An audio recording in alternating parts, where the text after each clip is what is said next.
My food contains glucose, the fuel that feeds the trillions of healthy cells in my body. But that glucose also feeds something else. Zombie cells. Old, damaged cells that have lingered beyond their useful life. By spewing toxic sludge, these zombies infect other healthy cells, speeding up the aging process.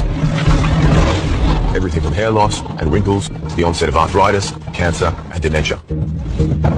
But what scientists have realized is that when we fast and cut off the supply of glucose, that zombie army is starved of energy, which saps them of their power.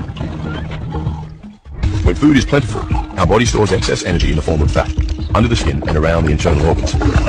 When food is scarce, that fat is sent to the liver, where it's turned into an alternative fuel source called a ketone. And it's these ketones which provide the emergency power source, not only for our bodies, but also our brains.